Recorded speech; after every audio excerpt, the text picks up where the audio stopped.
My name is Jennifer, a 32-year-old working professional, thriving in the fast-paced world of New York's metropolitan area. My husband, Donnie, is 30, a dedicated employee with a heart of gold. We tied the knot 2 years ago, promising to build a life together.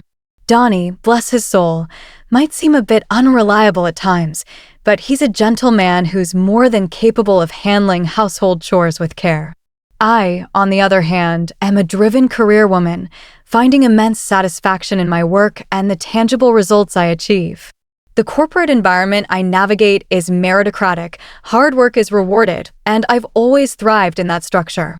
But there's a catch: relocations are common, and there's no precedent for maternity or parental leave. Many female employees resign when they marry or have children, as the demands of the job often clash with family life. For a long time, I prioritized my career over everything else. Housework? Not my forte. Marriage? Not even on my radar initially. When Donnie proposed, his words were heartfelt. "Jennifer, I want to spend my life with you." But I turned him down, explaining I love my job, Donnie. I'm a section chief now, but I'm aiming higher. Settling down, having kids, that's not for me yet. Donnie, ever understanding, promised we'd share the housework and hold off on starting a family. His patience and kindness won me over, and eventually I said yes. We got married, blending our busy lives as best we could. Sure, the chores didn't always split perfectly, but we supported each other, creating a balance that worked for us. It wasn't flawless, but it felt right. Of course, not everyone approved.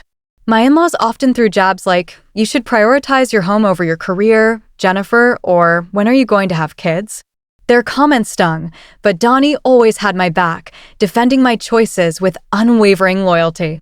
Living with him was a joy, and over time, I grew to cherish the beauty of our married life, appreciating the partnership we'd built. Then, one day, everything changed. My supervisor, the department manager, called me into his office with an unexpected offer. "Jennifer, we're considering you for a transfer to a regional branch office," he said. "It's a 2-year assignment, after which you'll return to headquarters. You'll be a section chief there, and if you maintain your stellar performance, a promotion is guaranteed upon your return. You could even become the first female department head. Not a bad deal, is it?" It was an incredible opportunity, but it came with weight. In my company, transfers are a rite of passage for those on the fast track to leadership. Every department manager or higher up has done one. Refusing could mean staying a section chief forever, or worse, facing demotion or a transfer to an irrelevant role. Before marriage, I would have jumped at the chance without a second thought. But now, as a married woman, I felt torn. I needed to consider Donnie. "Thank you for this opportunity," I told my manager. "I'd like to approach this positively, but since it involves a relocation, I need to discuss it with my husband. Can I get back to you?" He nodded, understanding. "Of course, you're married now. You can choose to go alone or move with your family. Discuss it thoroughly." I'm expecting a positive response. That evening, I sat down with Donnie and laid it all out. "I've been offered a transfer," I began. "It's in the countryside, but it's only for 2 years. If I work hard, I'll return to headquarters with a promotion. I could climb higher, Donnie. I want to accept it, but only if you're okay with it. We could move together, or I could go alone. What do you think?" Donnie looked surprised at first, his eyes widening as he processed the news. After a moment of thought, he smiled. "Jennifer, this could make your dreams come true, right? I can't move with you because of my job here, but don't worry about me. Go for it. Chase your dreams." His encouragement warmed my heart, and with his blessing, I informed the company I'd accept the transfer and relocate alone. The negotiations were smooth. The company agreed to cover my relocation expenses, treat my commute days as on duty, and provide a generous benefits package. I was thrilled. They arranged for me to rent a company apartment at a low cost in the countryside, and soon, the transfer order was official. The day of the move arrived, and Donnie came to the station to see me off. "Thanks for being here," I said, hugging him tightly. "I'll call and visit as often as I can." "I'll be waiting," he replied with a grin. "Just don't overdo it out there, okay?" "You take care too," I said, boarding the train. "I'm off." And so, my life as a remote employee began. I planned to return home during long holidays or slow weeks, but trouble hit almost immediately at the branch office. The local employees were resistant. "I can't work under a woman," one said. "I don't trust someone who just showed up out of nowhere," another muttered. I faced a wall of hostility. Baseless rumors spread, my instructions were ignored, and even my phone calls weren't transferred. It was a nightmare. Then, a major mistake occurred in a project led by a subordinate who deliberately excluded me. His face paled when the error came to light, but as his supervisor, the responsibility fell on me. I scrambled to fix the damage, apologizing to clients and working overtime to recover lost ground, all while trying to build rapport with my team. My supervisor, seeing my struggle, offered advice. "I've been through a transfer myself," he said. "It's tough, and it can feel unfair. You can't force your way through. Focus on communication, understand your team, and build connections horizontally."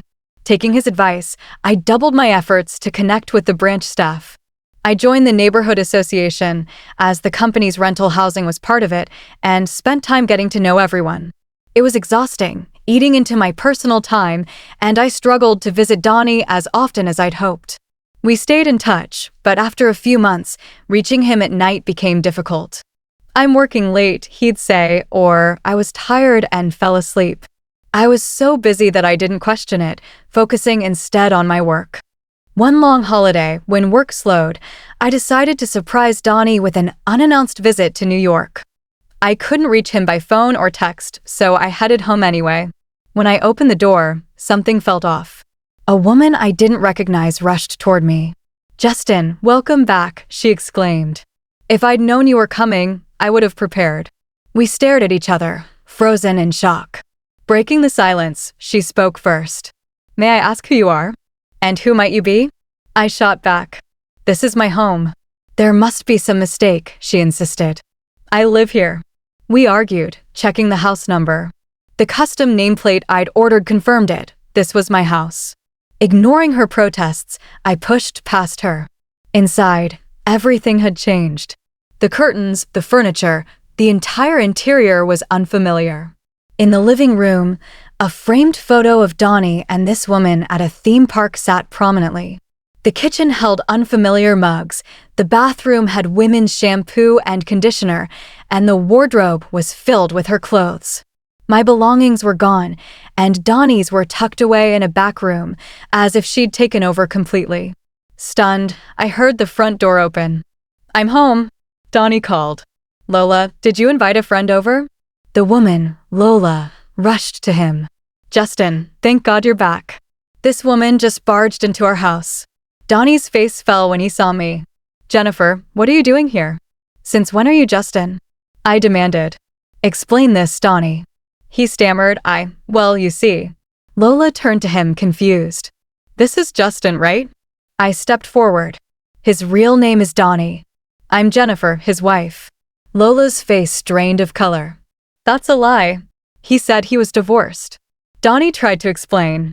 "Jennifer, you were gone so much. I was lonely, so I signed up for a dating app and met Lola." "So Justin is your alias?" I asked, my voice cold. "I used a fake name to avoid trouble," he admitted. "I kept my last name the same." "And why did you lie about being divorced?" I pressed. Lola interjected. His profile said he'd only attended all-girls schools and never dated men, looking for a serious relationship leading to marriage. It pulled at my heartstrings, so I hinted at marriage and we started living together. Donnie grew defiant. "It's your fault, Jennifer, for always being away for work. It's natural for a man to want a woman's company. We've been living separate lives because of your assignment and overtime. I just wanted a warm home with a wife waiting for me with dinner ready." I was floored. I'd always thought Donnie supported my career. "That doesn't justify this," I said. "If you wanted someone else, you should have divorced me first. Why didn't you do the right thing?" "I loved you both," he said shamelessly. "I never planned to leave either of you." "It's unbelievable you thought you could hide this," I shot back. "You broke your promise to share our life. I explained how tough work was, and you still cheated." Our argument escalated into a shouting match. Lola, realizing she'd been deceived by a married man, turned pale. "You made a fool of me," she said. "I'm leaving." She packed her things and stormed out, cursing Donnie as she left for her parents' home. Determined to hold Donnie accountable, I gathered evidence and returned to my assignment. I hired a detective who revealed Lola was the daughter of an executive at Donnie's business partner. I had a lawyer send proof of the affair to both Donnie's home and Lola's parents. Donnie protested, insisting he didn't want a divorce, but I was ready for a fight, even if it meant court. Lola's family contacted my lawyer, and we met at their office. They apologized profusely. "We're so sorry our daughter caused you pain," they said. "She's naive, sheltered, and got carried away with a man she thought was divorced. She's in therapy now and blames herself. We're offering $50,000 as a settlement and ask you to keep this private." "I understand," I replied. "I'll accept on one condition. I'm pursuing a divorce, but Donnie refuses. If you cooperate with testimony in court, I'll agree." They hesitated. "Our daughter is young. We don't want a permanent record. Is there another way to assist?" In an unexpected twist, Lola and I joined forces. Her family's company was a client of Donnie's workplace, and we ensured his actions cost him dearly. His workplace faced consequences for his behavior, and he was pinned as the sole culprit. Meanwhile, Donnie's parents, oblivious to the chaos, kept calling me. "Jennifer's not answering," they complained. "Is she too engrossed in work? When is she coming back? We miss our grandchild." Donnie confessed to them, "Mom, I cheated on Jennifer during her assignment. We're heading for divorce." His mother shockingly replied, "That woman who neglects you for her job is to blame. Maybe it's better to break up with Jennifer and be with the other woman." They even sided with Lola, thinking her family was wealthier, and began harassing me, calling my workplace and causing scenes. "Let go of our son," they demanded. "He'd be happier with his lover." I stood my ground. "I want to divorce Donnie. He's the one refusing. And the woman he cheated with has no intention of staying with him after he deceived her." When they realized Donnie had angered a major client, they switched sides, begging for forgiveness. "We misunderstood, Jennifer. Our son is a fool, but he's remorseful. You'll forgive him, won't you?" "I must decline," I said firmly. When they refused to leave my workplace, security escorted them out, and my company sued them for business obstruction. In the end, I secured my divorce and compensation from Donnie. Lola's family also demanded compensation for her emotional distress, leaving Donnie drowning in debt. He couldn't afford to quit his job, trapped by his own actions. 2 years later, my assignment ended successfully, and I returned to headquarters as the first female department manager. Had I not taken the transfer, I might still be in a loveless marriage. I've realized I'm better suited for work than family life, and I'm now fulfilled and happy. Half an hour after eating the anniversary cake my husband brought home, I collapsed, foaming at the mouth. My 6-year-old daughter, Emma, cried out, "Mommy's hurt. Help." But my husband, Brian, just smirked. "She'll be fine," he said coldly, walking out as if reporting to someone that his plan had succeeded. Through my daughter's tears, I managed to whisper, "I'm okay, sweetheart," and stood up with a reassuring smile. In reality, I was the one who'd outsmarted them. They'd soon face the consequences of their betrayal. I'm Mia, a 32-year-old office worker living with Emma and Brian, also 32. We used to be a happy family. Brian was a loving father, and we shared a warm home. But a year ago, his attitude toward me turned cold. He'd mock me, saying, "You haven't aged well, Mia. You're a 32-year-old hag. Your clothes and makeup are so outdated." His words cut deep, especially since he'd never been so cruel before. Emma, bless her, would defend me. "Mom is beautiful," she'd say, but Brian would just scoff and leave. His behavior grew worse. He'd ignore me, even throwing out lunches I'd lovingly prepared because of one frozen side dish. "You're slacking," he'd snap. Emma's support couldn't stop his irritation. "Your mom isn't doing her job right," he'd tell her. "I'm just advising her." I was baffled, unable to pinpoint what had changed him. Then I noticed something troubling. Our savings for Emma's education had dwindled by $10,000. When I confronted Brian, he admitted I lent it to a friend in debt. When I pressed for details, He brushed me off. It's my money. Stop complaining. His aggression escalated. He threw a remote that narrowly missed my face, shouting, "You should just obey me." One night, I overheard him on the balcony, whispering, "I'm looking forward to executing it on our anniversary." My heart sank. The next day, I accessed his computer and found messages confirming his affair and a shocking plan to harm me. I devised a counterplan. As our anniversary neared, Brian suddenly acted kind, but I saw through it. On the day, he brought a bouquet and a cake laced with poison from the flowers. I played along, pretending to eat the cheesecake while ensuring Emma took the safe chocolate slice. When I faked my collapse, Brian's indifference confirmed his guilt. After he left, I reassured Emma it was a prank and sent her to bed. When Brian returned, I confronted him with a recorded conversation and the preserved cake as evidence. "You tried to poison me," I said. "The police are coming." Panicked, he begged, "It was a misunderstanding. I was persuaded by a woman." But it was too late. The police arrested him and his mistress, a new employee at his company. Both were found guilty, and I divorced Brian, securing $2,000 in damages and $10,000 in child support paid by his parents. His mistress was disowned and fired, facing a difficult future.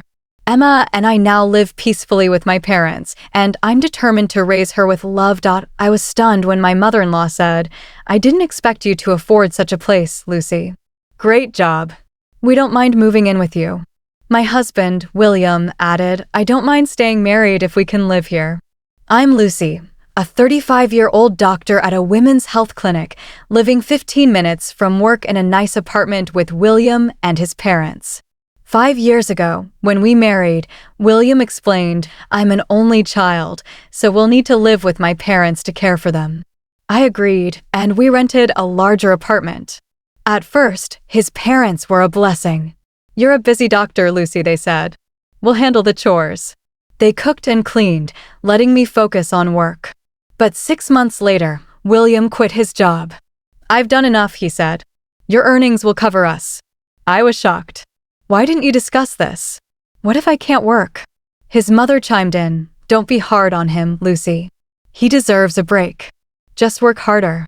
Their attitude shifted. They stopped helping, ordering expensive takeout, and demanding more money. "Do you want us to starve?" my mother-in-law would say. Then I discovered they'd used my card to buy a new TV, draining $7,000 from my savings. "You love William, using his birthday as your PIN," they mocked. Furious, I confronted them, but they demanded $4,000 monthly, calling me an ungrateful daughter-in-law. William handed me divorce papers, signed by him and his parents.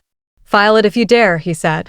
Suppressing my joy, I packed my valuables and left for a hotel. I canceled the card, filed the divorce, and bought a new house with my savings.